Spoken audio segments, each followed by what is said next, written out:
Good afternoon. Isn't this the perfect day just to sit down and listen to a story? This afternoon we're going to read You Are Mine by Max Lucado. If you remember a couple of weeks ago, we read a story by Max about Punchinello and how special we all are. Let's see what he has to tell us this week. Punchinello lived in Wemmicksville. Just like other Wemmicks, he was made of wood. Just like other Wemmicks, he was carved by Eli, the Wemmick maker. And just like the other Wemmicks, he sometimes did silly things. Like the time he began collecting boxes and balls. Things started getting a bit crazy when a Wemmick named Tuck bought a new box. Others had boxes, but Tuck's was a new box. Tuck loved his new box. He thought it was the best box in the village. It was brightly colored, and he was proud of it. Maybe too proud. He strutted up and down the street, showing off his box. See what it looks like? Have you seen my new box? He would ask the Wemmicks as he passed down the street. Would you like to touch my new box? Tuck marched right up to Punchinello. Don't you wish you had a new box? He teased. Punchinello thought Tuck's box was beautiful, and he began to wish for a box of his own.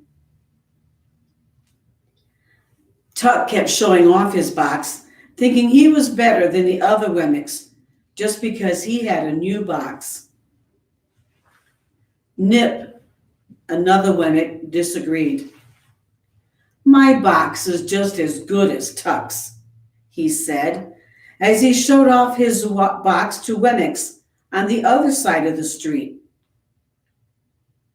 Nip's box was not new, but it was a bit bigger and a bit brighter and a bit more than Tuck could take.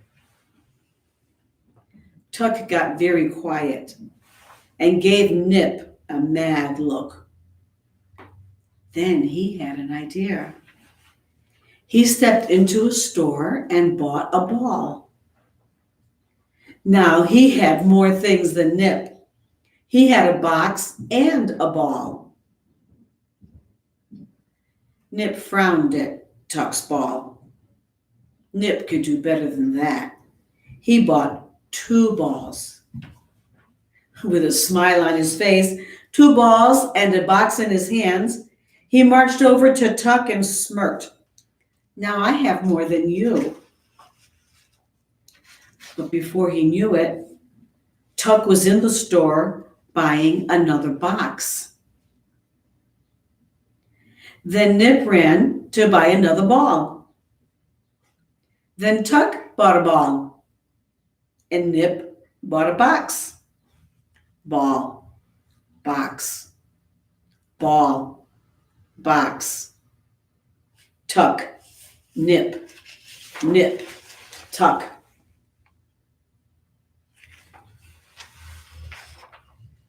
And on it went.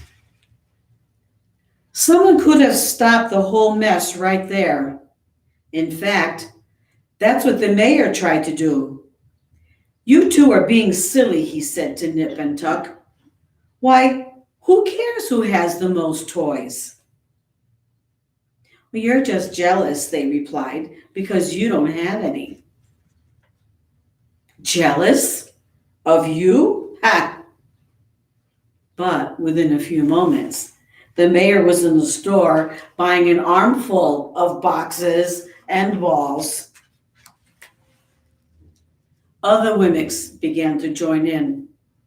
The butcher, the baker, the cabinet maker. the doctor from up the street, and the dentist from down the street. Before long, every Wemmick wanted to be the one with the most balls and the most boxes. Some boxes were big and some were bright. Some balls were heavy and some were light. Tall people carried them, small people carried them. Everybody carried them. And everybody thought the same thought. Good Wimmicks have a lot. Not so good Wimmicks have little. When a Wemmick walked down the center of Wemmicksville with a stack of balls and boxes higher than his head, the people stopped. Now there goes a good Wemmick, they would say. But when a Wemmick passed by with only one ball or one box, the others would shake their heads and think, and maybe even whisper, "Poor Wemmick, poor Wemmick." Of course, Punchinello didn't want to be called a poor Wemmick, so he decided to get as many boxes and balls as he could. He searched through his closet and found one little ball. He dug into his pocket and found enough money for one small box. So he did. He bought a blue and green box with clouds painted on the sides. But still he wanted more. "I'll work nights to get extra money," he told himself. So he did. And he bought a ball. Since he was working nights, he didn't need his bed. So he decided, I'll sell my bed. And he did just that, to buy 2 more balls. Soon Punchinello had an armful, but other Wimmicks had more.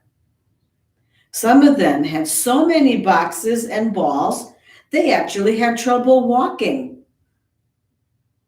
"Oh, it's hard keeping up with all my balls and boxes," they would say, acting like they were complaining, but they were really bragging.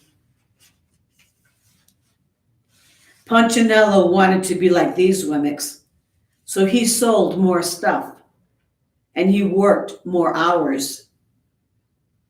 His eyes were tired from not getting any sleep. His arms were tired from carrying toys. He couldn't remember when he last sat down to rest.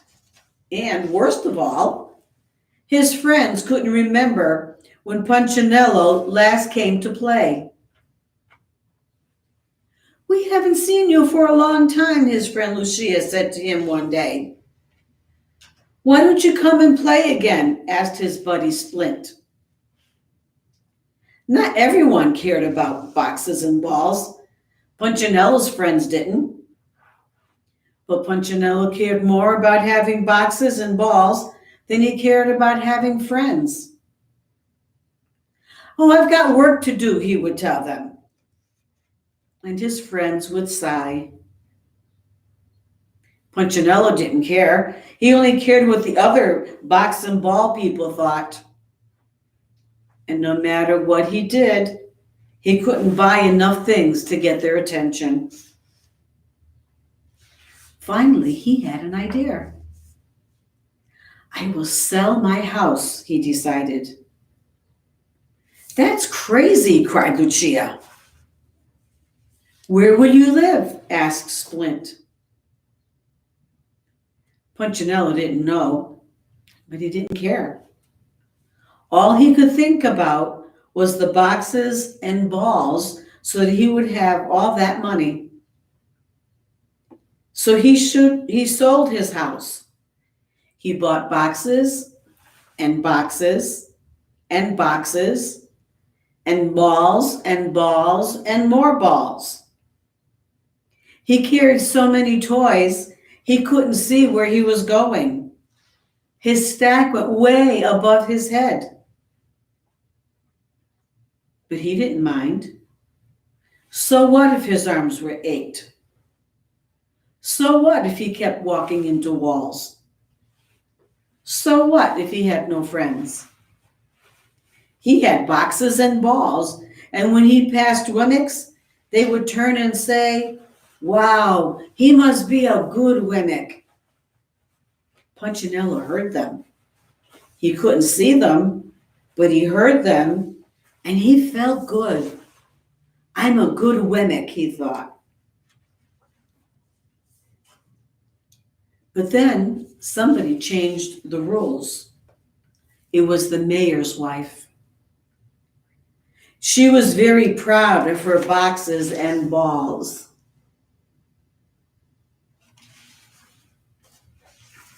She not only had a lot of them, but she also had special kinds of them. She bought them at the fanciest stores with funny names and left the names on the boxes so everyone would see them. She wanted to be the best Wemmick. One day, she had an idea.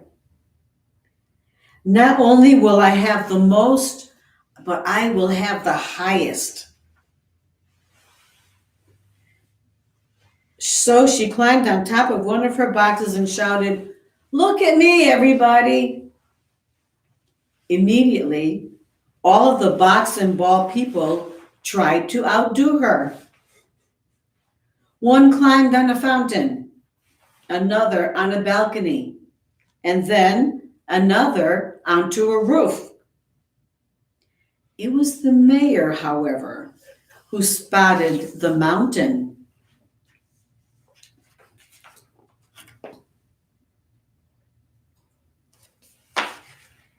Behind the village of the Wemmicks was Wemmick's Peak.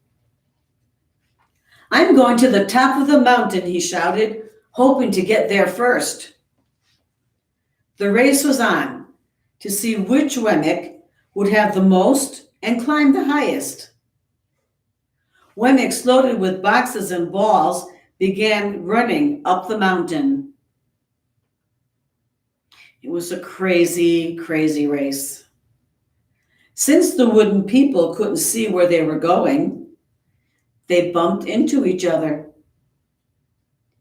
Since they were exhausted, they fell over their own feet. Since the trail was narrow, some fell down the side of it. But they kept going. Bringing up the rear was Punchinello. He was having a hard climb, harder than the rest. After all, he'd only been a good Wemmick for a short time. He wasn't used to carrying so many boxes and balls, but he was determined. He kept putting one little wooden foot ahead of the other. But since he couldn't see, he didn't know he was on the other side of the trail. And since he couldn't see, he didn't know that he had left the trail. All he knew was that, all of a sudden, he was all alone. "I must be ahead of everyone else," he thought to himself. And so he kept climbing up and up and up. "I must be very near the top. I'm such a good Wemmick. I'll be the highest with the most." About that time, Punchinello's foot caught the edge of something. He tried to keep his balance. His toys swayed to the right and then to the left. He leaned back and he leaned forward, but he couldn't stop. He was going to fall. He didn't know, however, that he had walked up the trail to Eli's house. He tripped on the step of the porch and tumbled through the front door of Eli's workshop. When Punchinello realized where he was embarrassed. For a long time, he stayed face down on the floor, surrounded by his boxes and balls. One of the balls rolled across the floor and stopped at Eli's workbench. That's when the woodcarver turned around. Punchinello. Eli's voice was calm and deep and kind. The Wemmick still didn't move. He could feel his wooden face turning red.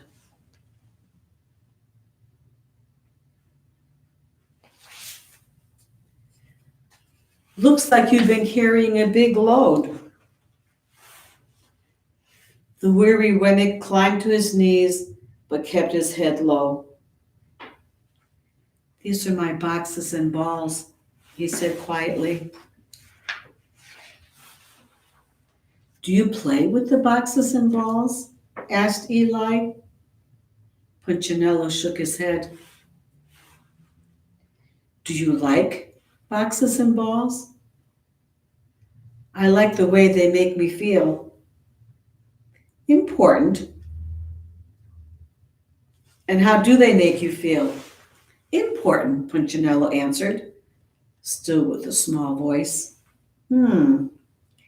Eli observed.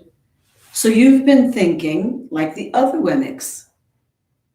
You've been thinking that the more you have, the better you are, and the happier you'll be. I suppose so. Come here, Punchinello. I want to show you something. Punchinello lifted his wooden head and looked at Eli for the first time. He was relieved to see that the Wemmick maker wasn't angry.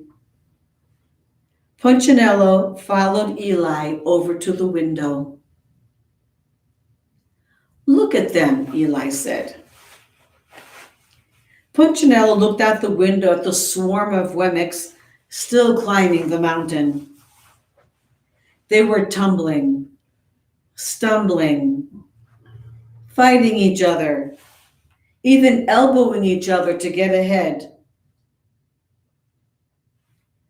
Do they look happy? Eli asked.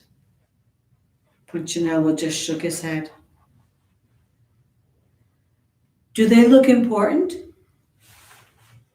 Not at all, Punchinello said, noticing the mayor and his wife. The mayor was on the ground, and she was stepping on his back. She had a box on her head, and he had a ball in his mouth. Do you think I created Wemmicks to act that way? Asked Eli.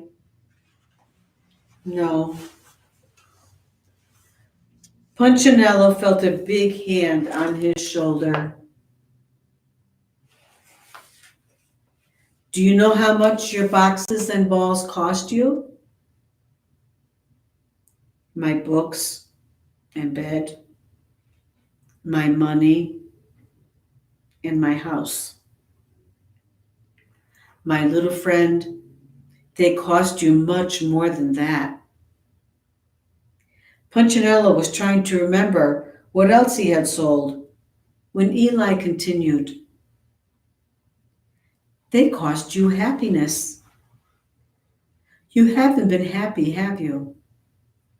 Punchinello paused. No. They cost you friends. And most of all, they cost you trust. You didn't trust me to make you happy. You trusted these boxes and balls. Punchinello looked at the pile of toys.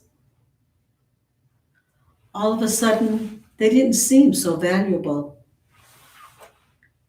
I kind of messed up. That's okay, Eli replied. You're still special. Punchinello ducked his head and smiled. You're special, not because of what you have.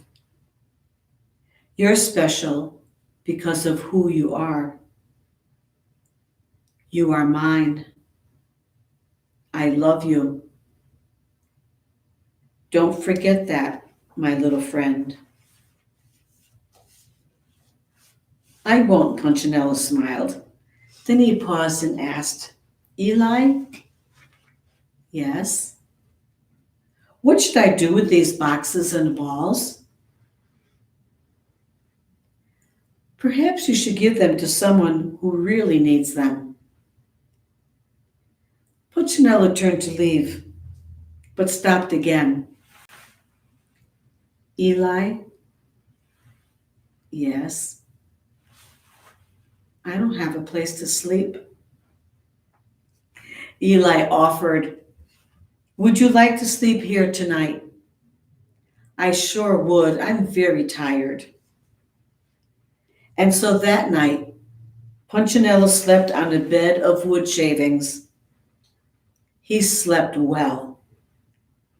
It felt good to be in the house of his maker.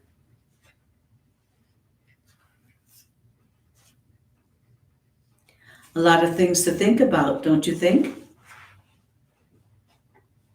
What things are important for you, or who is important to you?